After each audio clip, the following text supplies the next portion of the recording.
Uma boa noite a todos.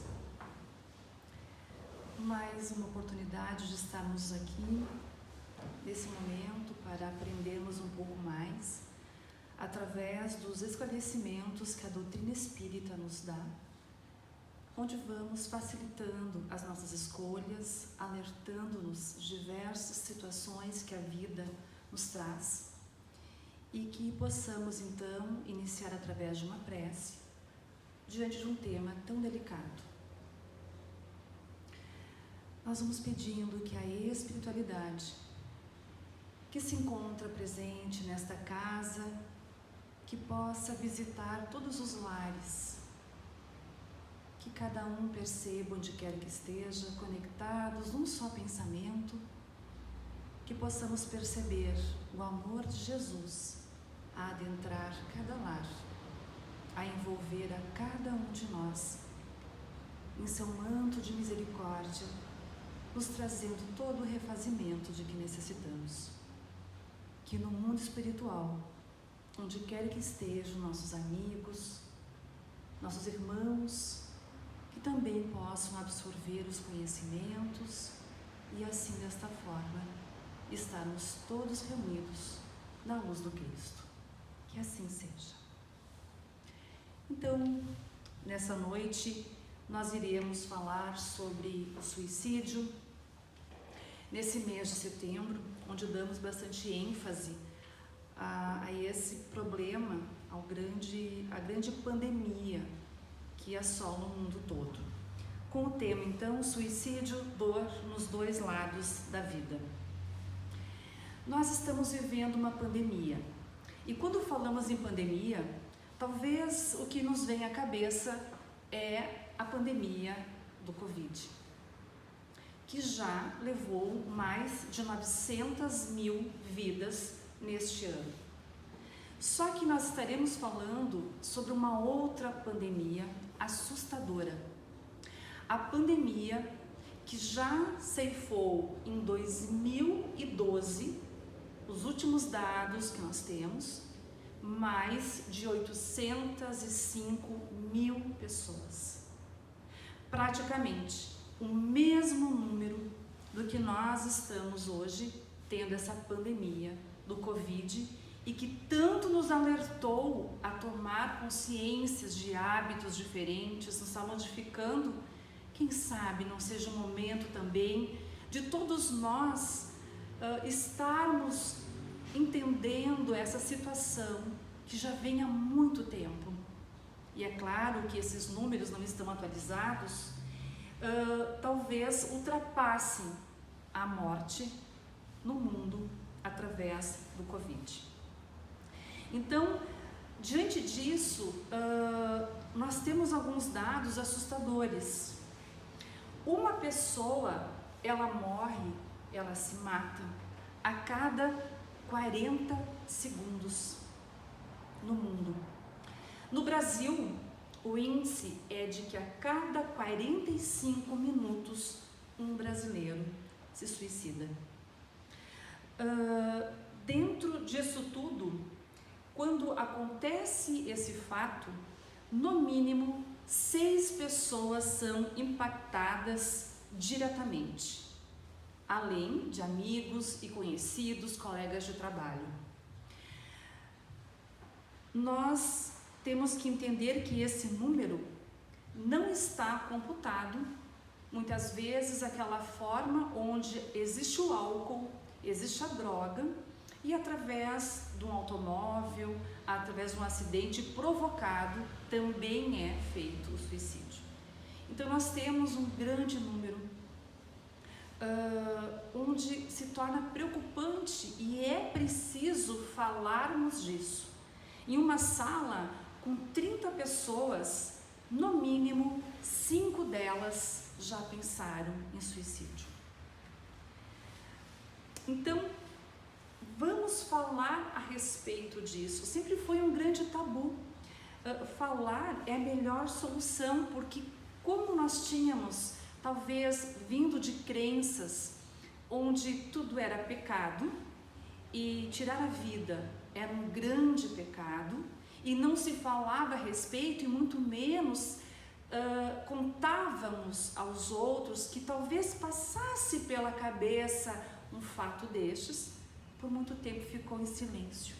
Mas nós não podemos mais deixar este silêncio, porque é diante do esclarecimento, é diante de nós entendermos a problemática, que é uma grande doença, é que nós conseguiremos auxiliar ao nosso próximo ou a nos tratar, caso esteja acontecendo conosco mesmo. Então, antes de mais nada, não estamos aqui para julgar. Não cabe a ninguém o julgamento. Na realidade, todos nós devemos perdoar e sermos perdoados.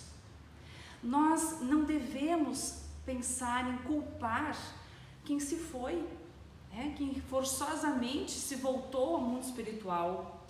Nós não devemos culpar quem ficou achando que poderiam ter feito alguma coisa para evitar o acontecido.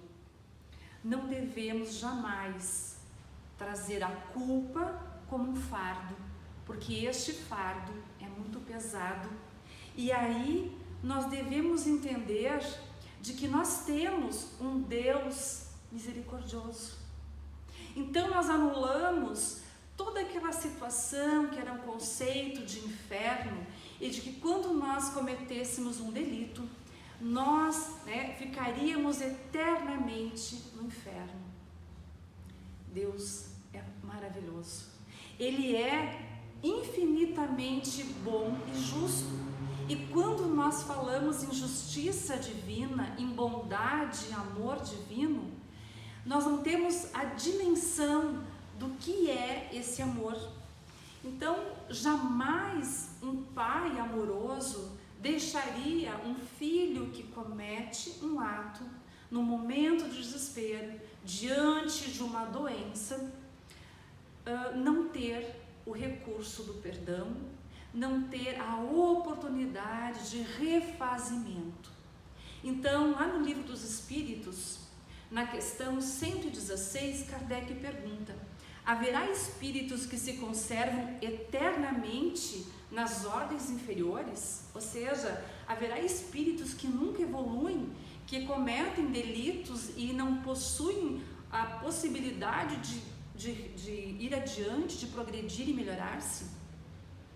E aí os espíritos respondem a Kardec: não, todos se tornarão perfeitos.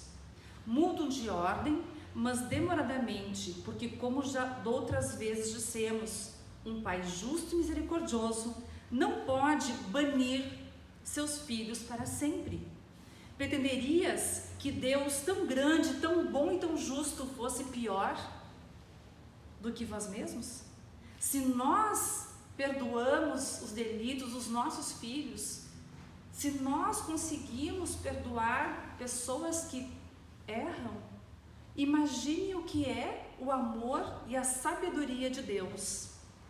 Continuam no livro Viver é a Melhor Opção, que é um livro do jornalista André Trigueiro. Ele nos esclarece de que aqui onde estamos, nós sabemos que é um planeta de expiações e provas, e que a dor e o sofrimento são para nós uma forma pedagógica. Então, algumas pessoas, elas têm às vezes mais dificuldades em suas vidas. Talvez pediram provas mais acentuadas para que pudessem vencer essas provas. Mas em nenhum momento se trata das dificuldades e das dores, se trata de punição. Porque Deus não pune, Deus não castiga. Então tudo o que nos acontece, todas as situações, são formas de nós compreendermos a misericórdia divina como forma de nos melhorar. E muitas vezes, diante das doenças, diante da depressão que levam a cometermos um delito, tirando a vida, nós não compreendemos essas verdades. Nós não conseguimos ver Deus, que através do sofrimento Ele está nos amando. Então, quando talvez estivermos no processo de angústia, de sofrimento, nós conseguimos olhar para dentro daquele processo e perguntar: Deus, eu sei que Tu me amas. Eu sou a essência divina. O que eu tenho que aprender com as dificuldades? O que eu não estou enxergando, que eu preciso passar por tudo isso, para que haja então a evolução? Nós vamos tratar um pouquinho de alguns mitos e verdades sobre o suicídio. Então, é muito importante nós esclarecermos tudo isso. Dizem que quem ameaça se matar não se mata, só quer chamar atenção. Então isso é um mito. A maioria das pessoas que se mata dá sinais, muda de comportamento e fala a respeito a amigos ou profissionais de saúde. Então leve-as a sério. Falar de suicídio incentiva a pessoa a tirar a própria vida. Isso é um mito, não é verdade. Conversar abertamente sobre o suicídio ajuda a preveni-lo, porque alivia a angústia e o desespero. Outro mito: quem quer se matar, vai se matar. É ao contrário. Pessoas costumam ser ambivalentes sobre viver ou morrer. Muitos tomam veneno impulsivamente, mas logo depois se arrependem. Daí a importância do apoio emocional.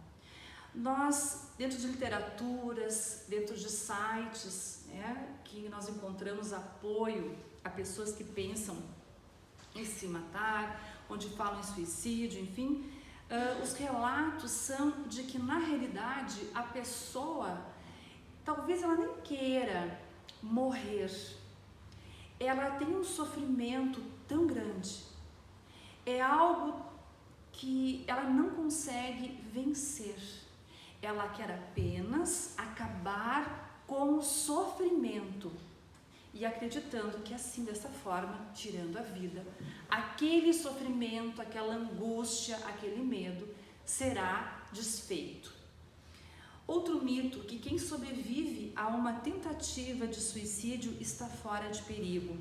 Um dos períodos mais críticos é quando a pessoa está melhorando da crise que motivou a tentativa, ou quando ainda está no hospital.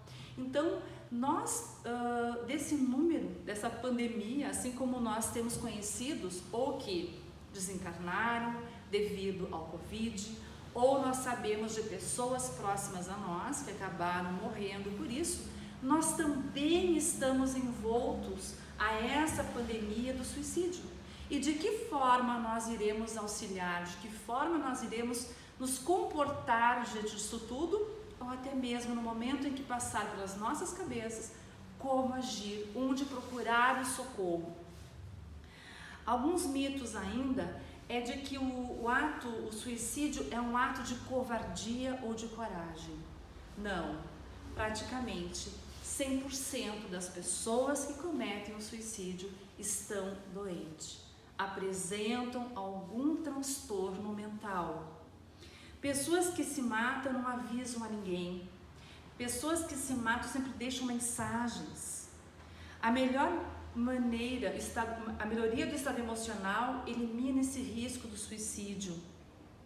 Uma tentativa de suicídio mal sucedida significa que a pessoa não estava realmente determinada a se matar. Então, tudo isso são mitos, onde nós devemos entender essa nova postura. Conhecendo isso, é a forma que nós iremos conseguir auxiliar. E o que é a caridade? Nós estamos em 2020 e, conforme a Organização Mundial da Saúde, lá em 2015, 2017, já nos alertava de que a causa principal das mortes no mundo eram as doenças cardíacas, o câncer, as mortes por acidente. E eles alertavam de que em 2020 a possibilidade de ser o suicídio a primeira causa de mortes no mundo poderia acontecer. E está acontecendo. E o que mais nos assusta é o índice de pessoas, é a idade das pessoas que estão acometendo o suicídio.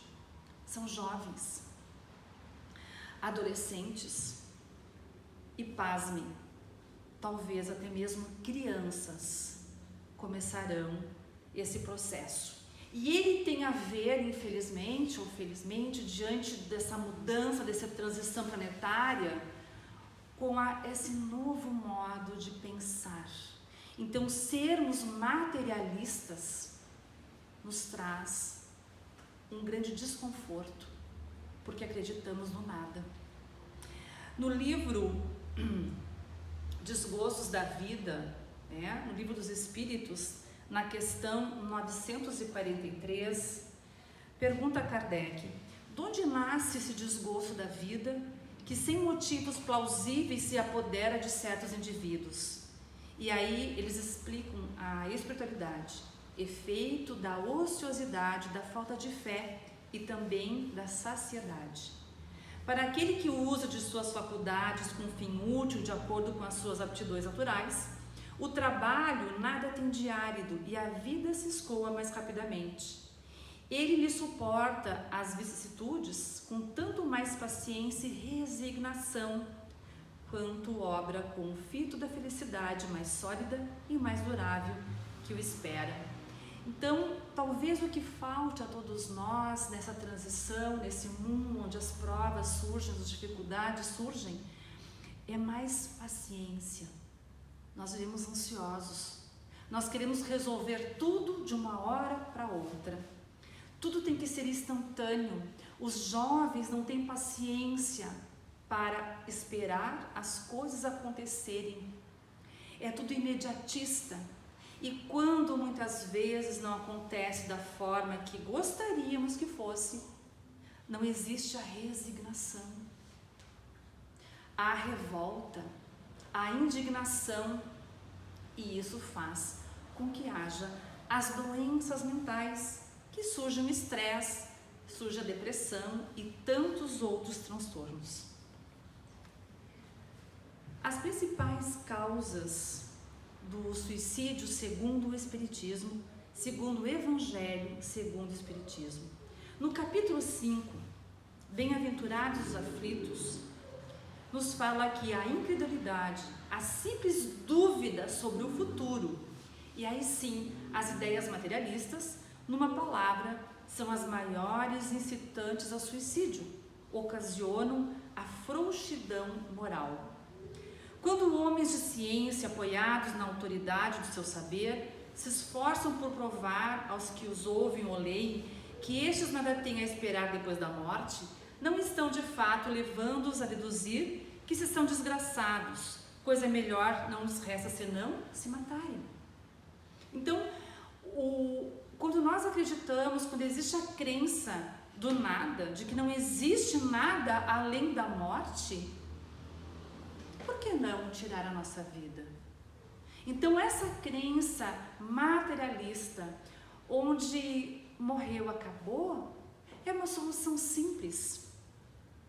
E aí, o que acontece?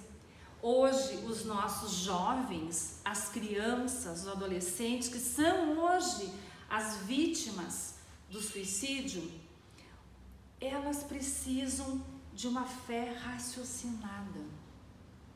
Elas não estão mais aptas a acreditarem por medo, de não fazerem as coisas simplesmente por medo. Elas precisam entender o processo da vida. E aí a falha de que a ciência se separou da espiritualidade. E aí a crença numa fé cega.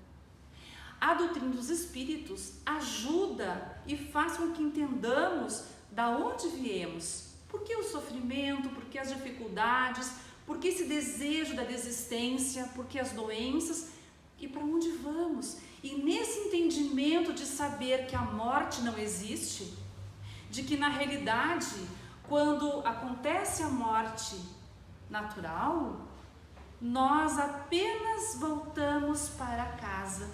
Que a nossa casa, o nosso lar verdadeiro é no mundo espiritual. A terra é uma passagem. É o contrário. Nós estamos aqui de passagem, de viagem, mas a nossa casa é lá. Então, quando acontece o processo da morte, nós estamos retornando ao nosso lar verdadeiro. Quando nós temos esse entendimento de que esse corpo é apenas uma roupagem, como se nós trocássemos de roupa, tirássemos essa roupa mais pesada e fica então o nosso espírito, ele dá continuidade a tudo que nós sentimos. E não somente as perturbações diante do suicídio, do desespero, daquele momento de agonia, mas a qualquer desencarne, nós continuaremos sentindo e vibrando aonde estivermos. Então, muitas vezes, o inferno que tanto falam não é um lugar, é a nossa mente, é a nossa consciência, é o que nós sentimos. Esse inferno pode ser aqui, como encarnados e desencarnados, e nada muda diante dessa passagem. Continuaremos sentindo as mesmas coisas do que estamos sentindo aqui. E entendendo esse fato, não há motivo para que ceifamos as nossas vidas. Teremos apenas mais alguma coisa ainda a aprender, a colaborar. Então estaremos contraindo talvez mais algum item das nossas listas de aperfeiçoamento que teria que ser resgatado diante de um ato desses. Então, continua no Evangelho dizendo que lhes podereis dizer para desviá-los dessa consequência que é o materialismo, né? Que compensação lhes pode oferecer? Que esperança podem dar a quem não acredita em nada? Nenhuma. Só acreditam no nada, né? Então, a propagação dessas doutrinas materialistas é o veneno que inocula a ideia do suicídio na maioria dos que se suicidam, e os que se constituem apóstolos de semelhantes doutrinas assumem tremenda responsabilidade. O Evangelho está nos dizendo que as pessoas que propagam, né, que não existe Deus, que só existe um nada, nessa crença material, acabam propagando de que a solução, muitas vezes, para um problema é ceifar as vidas. Seria o suicídio. E os adolescentes estão muito nesse fato de desistência, de saberem de acreditarem que sabem mais, que têm explicações científicas, e infelizmente algumas religiões acabam não tendo essas respostas de que eles tanto necessitam. Ainda no Evangelho nos diz que o Espiritismo ainda produz, sob esse aspecto, outro resultado igualmente positivo e talvez mais decisivo. Apresenta-nos os próprios suicidas a informar-nos da situação desgraçada em que se encontram e a provar que ninguém viola impunemente a lei de Deus, que proíbe ao homem encurtar a sua vida. Então, no livro O Céu e o Inferno, nós temos vários livros, nós temos 5 livros da doutrina dos Espíritos. O último deles é O Céu e o Inferno.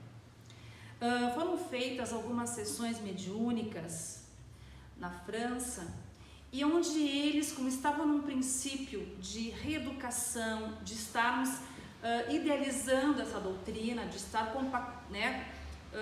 traduzindo, transformando, para poder entender melhor o funcionamento, se evocavam espíritos. Hoje não se faz mais isso. Foi necessário naquele período, para que pudessem esclarecer. Então, desta forma, evocaram alguns suicidas.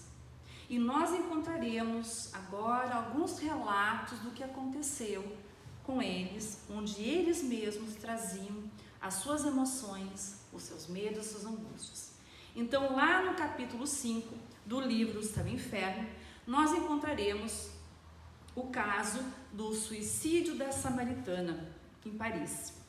Um homem de 50 anos suicidou-se no banheiro de um hotel, procurando não deixar vestígios para que não reconhecesse quem era.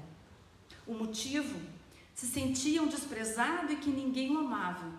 Não acreditava no futuro, era um desiludido. A situação: não tinha certeza de que estava morto. Ainda sentia os vermes o corroerem. E o momento da morte foi menos doloroso do que depois. Então, um relato de que ele não entendeu de que havia morrido. A dor do momento foi menor do que depois, da angústia que estava sentindo, e que pelo fato da preparação, onde ele preparou tudo, ele premeditou, né? Ele ainda estava vinculado ao corpo físico e sentia os vermes a corroerem. É interessante uma nota dos Espíritos nesse mesmo capítulo dizendo de que não é somente pessoas que desencarnam através do suicídio que podem sentir essas sensações. Muitas vezes trazem como sendo uma tortura, e é claro que é uma infração à lei de Deus, mas somente Deus sabe julgar. Cada caso tem um motivo. A balança só diz respeito à intenção de cada um, o que levou a fazer isso, o entendimento, e é isso que é avaliado no mundo espiritual, entendendo que sempre existe a misericórdia divina e o amor de Deus.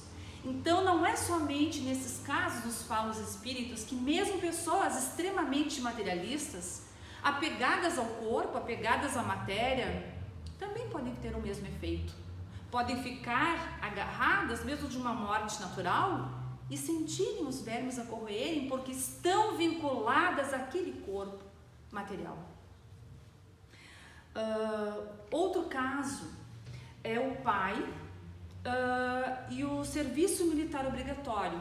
Então, eles estavam em guerra, em tempos de guerra, e ele era negociante e ele se matou porque ele achou que o filho seria chamado à guerra, o filho teria sido chamado à guerra, e se ele se matasse, como ele seria filho, né, de uma viúva, o filho não precisaria ir à guerra.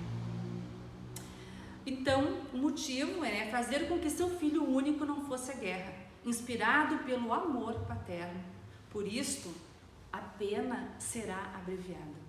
Percebam de que cada um tem um motivo e essa avaliação depende de nós. Esse pai cometeu um equívoco, mas por amor, né?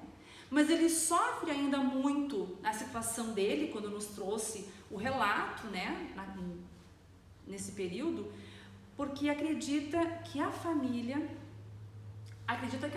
vai o perdoar, né? Sente que ele sofre com justiça, pois lhe faltou a confiança em Deus. Então, um dos grandes problemas é que nós trazemos, no momento em que infringimos uma lei, a culpa. E muitas vezes nos é permitido oportunidade, sem ter que pagar por nada, não existe nada disso, mas a nossa consciência, através da culpa por qualquer ato, ela faz com que achamos que devemos receber uma punição.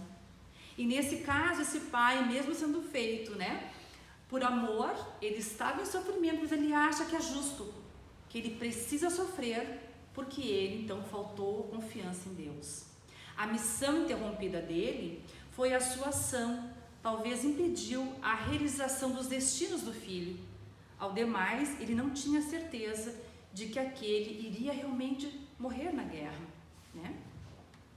Outro caso que nos conta é um pobre infeliz que aos 67 anos ele era carregador de sirga, que é aquele cabo de sisal, de corda, né, dos navios. Esse senhor, né, de 67 anos se matou. O motivo? Vencido pelo desgosto da miséria, faltou-lhe a coragem, entregou-se à embriaguez no final da vida. A situação, ele se sente torturado e sofre muito. Durante 6 anos se via ainda cair da torre e se despedaçar nas pedras. Então ele interrompeu a missão. Qual era a missão dele? A prova da miséria. Ele tinha que passar por tudo aquilo. Ele se joga de um lugar alto, de uma torre, e ele fica, através da culpa, visualizando sempre, ele fica plasmando aquela situação. O tempo inteiro, a mesma situação durante muito tempo. Outro caso de mãe e filho. Uma mãe negociante, ela se suicida no celeiro após o filho gravemente doente morrer. A mãe queria ficar com o filho, mas depois de sua morte, mesmo depois de sua morte. Então a mãe não aceita a morte do filho e se mata. A situação que ela se encontra, ela está revoltada com Deus por não poder encontrar o filho. O filho desencarnado, ele sofre pelo ato da mãe. Em vez de unir no futuro, o suicídio retardou o encontro. Então, na realidade, faltou a resignação diante da morte do filho. Aceitar os desígnios de Deus. Essa missão ela não conseguiu cumprir. E quando nós infringimos esse ato, através do suicídio, muitas vezes não conseguimos encontrar a pessoa porque ele está em outra vibração, foi para um outro lugar. São lugares diferentes, hospitais diferentes, mundos diferentes. E às vezes, então, retarda ainda mais o reencontro dos dois. Mas, continua a história dizendo de que o vosso filho não está perdido para sempre. Certo, tornareis a vê-lo, mas é preciso merecê-lo pela submissão à vontade de Deus. É o passo que a revolta poderá retardar indefinidamente esse momento. E ele nos fala ainda de que Deus é infinitamente bom, mas ele é justo. E a sentença não é, porém, inexorável. É o arrependimento do culpado, é sempre acolhido. Então falta o arrependimento. E a gente sabe que através da misericórdia divina e do amor, eles irão se encontrar. Um duplo suicídio, onde um casal, é o homem e mulher que se amavam, mas não podiam ficar juntos, se mataram e pedem para serem enterrados juntos. O motivo? Eles eram casados com outras pessoas por circunstâncias. Os casais eram inclusive amigos. Se suicidaram para não faltarem ao dever matrimonial. A situação, o casal não consegue se encontrar no mundo espiritual. A mulher reclama de dor no cérebro e no coração e ouve risos infernais e vozes que brandam. A missão que eles interromperam era resistir e não desertar ao dever. A explicação de um espírito sobre esse caso. Vejo-os imersos na perturbação e aterrorizados pela perspectiva da eternidade. As consequências morais de falta cometida lhes pesarão por migrações sucessivas, durante as quais suas almas separadas se buscarão incessantemente, sujeitas ao duplo suplício de se pressentirem e se desejarem em vão. Completa a expiação quando eles aprenderem, quando eles conseguirem então recuperar-se de todo esse delito, ficarão reunidos para sempre no seio do amor eterno. Outro caso é um sapateiro que namorava uma jovem e iam se casar. Pelo rompimento do namoro, em um ato impensado, Luiz, na porta da casa da namorada, se matou. Motivo: após uma discussão, Luiz abandonou a casa. A namorada não queria o casamento e não aceitou os diversos pedidos de perdão do namorado. A situação: estava perturbado e arrependido, pois sentia que deveria resignar-se. Julgava a namorada ingrata. Tinha a sensação de estar sempre à porta de sua casa. Então, no mundo espiritual, quando ele comete esse delito, ele acaba ficando arrependido, ele fica perturbado acha que a namorada foi ingrata e não consegue sair da porta da casa da namorada. O que os espíritos nos esclarecem é de que nesse caso a moça também tem uma responsabilidade. Então observem que como Deus é justo, tudo está interligado. Nós somos responsáveis pelas pessoas com as quais nós estamos convivendo. Por exemplo, num casal onde um deles faz a traição e comete a humilhação do cônjuge, e essa pessoa comete o suicídio, esse outro que gerou esse escândalo, que gerou, né, essa tristeza, enfim, também terá responsabilidade pelo ato. Nossos sentimentos, nossos atos repercutem nas pessoas. O quanto nós devemos ter consciência disso tudo. E aqui diz que caberia a responsabilidade a ela por brincar por um amor em que ela não sentia. Quanto ao moço, a pena é leve. Olha que interessante. Por que a pena, cada um na sua intenção, a pena é leve, porquanto apenas cedeu a um movimento refletivo, em um momento de exaltação que não premeditou nada, né? Ele simplesmente, naquele momento, ele teve um surto e ele acabou então não conseguindo vencer essa provação na sua vida. Então, nós temos vários casos e muitos mais acontecem, e o suicídio não é somente o ato onde rompemos, né, as nossas vidas rapidamente. Existem os suicidas que acabam cometendo lentamente, eliminando a sua vida. Se nós observarmos e lembrarmos de André Luiz, né, no livro Nosso Lar, no filme que foi feito, quando ele chega no mundo espiritual, ele passa no umbral, fica 8 anos no umbral, e ele é chamado o tempo todo de suicida. Ele era médico, ele tinha problemas gástricos, devido à má alimentação, devido à sua sexualidade desregrada, ele tinha outros problemas. Então eles chamam de suicida. Ele disse: como assim suicida? Eu tive um câncer, eu não queria morrer, eu estava querendo viver. E aí os espíritos esclarecem a ele mais tarde que ele passou a vida inteira se matando, se alimentando mal, com vícios do álcool, o cigarro, a droga, todo e qualquer vício que acaba desequilibrando o nosso corpo físico, porque nós temos uma responsabilidade com esse corpo que nós ganhamos. Nós temos que carregá-lo de uma forma correta. É a lei da preservação que se encontra no Livro dos Espíritos.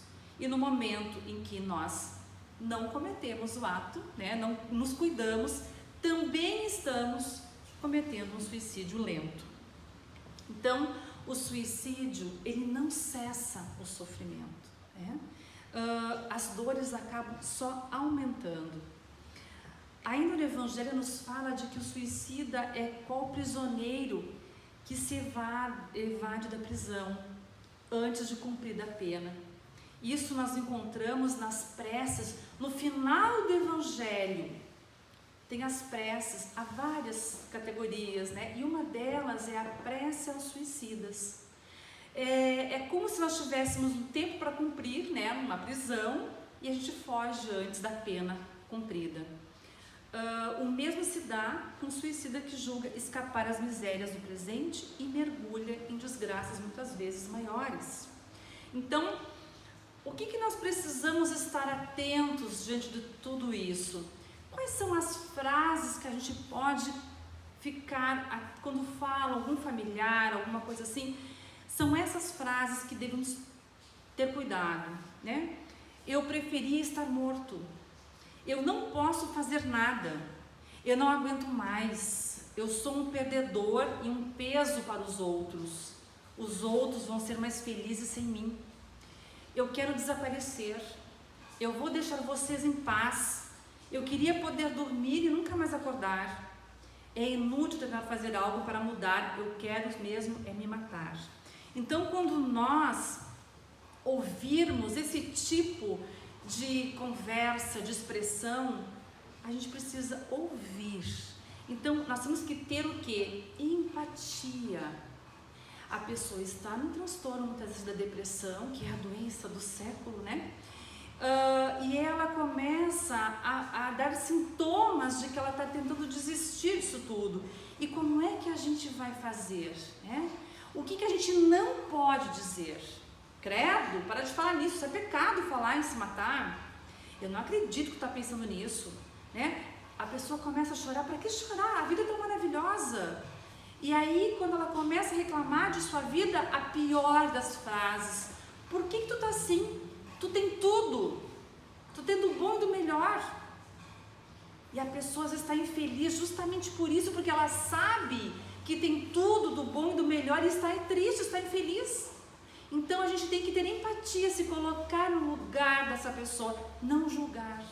Não é o momento de fazermos uma análise, é ouvir e aí sim pedir para que ela comece a falar e aí a procurar entender o seu lado e dizer a ela procurar ajuda, né? É comum, né? Essas pessoas, elas sofrem uma grande dor e não veem saída, né, para isso tudo. E por isso que elas acham que o suicídio é uma forma de eliminar essa dor, né? Em geral, elas não querem necessariamente morrer, elas querem simplesmente acabar, sair daquele problema. Então, quando a dor, ela precisa ter um fim. E assim como os outros sentimentos, então ela precisa entender, ela começar a mudar, ela tem que ter o quê?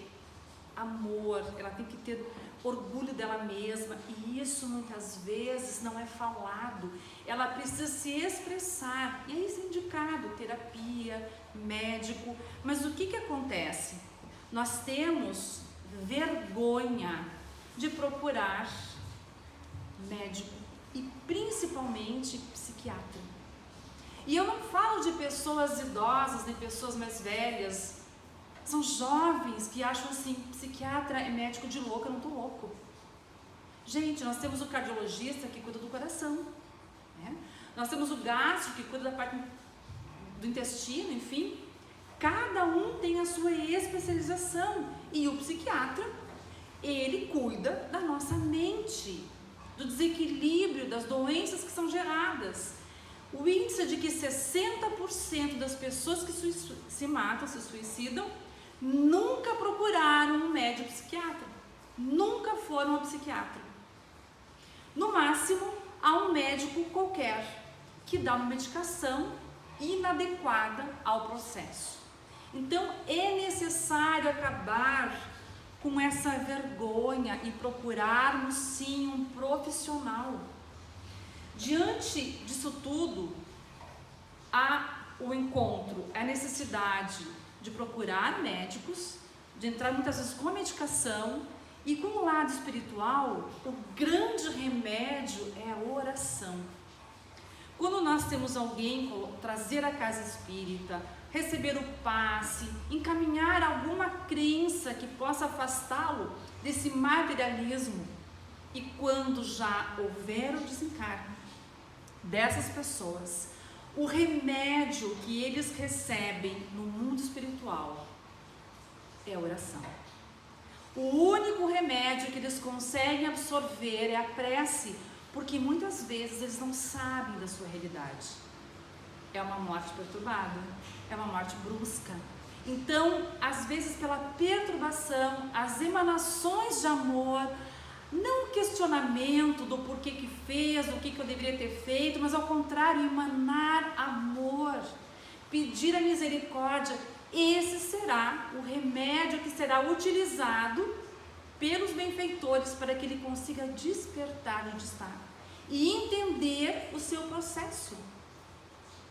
Então, Meimei nos fala de que a oração nem sempre nos retira o sofrimento, mas sempre nos reveste de forças para suportá-lo. E nós vamos terminando com uma linda mensagem da Joana de Ângeles no livro Após a Tempestade. Em muitos momentos de desespero, é necessário esse autoconhecimento. Talvez seja por isso que Joana de Ângeles, através de Divaldo Pereira Franco, nos trouxe tantos livros que abordam a psicologia profunda. Porque enquanto nós não nos entendermos, enquanto nós não fizermos essa busca, porque fala Jesus, o reino de Deus está dentro de vós. Esse reino somos nós mesmos, a essência de Deus, o que é bom, o amor, tudo que é maravilhoso, mas nós não encontramos. E nós precisamos fazer essa busca, eliminar tudo que não faz bem a nós, para que haja a saúde mental, encontrar a felicidade que é através da caridade. Então, quando tivermos esses momentos, que possamos ter resignação. E aí nos fala Joana, espera pela manhã, quando o teu dia se te apresente sombrio e apavorante.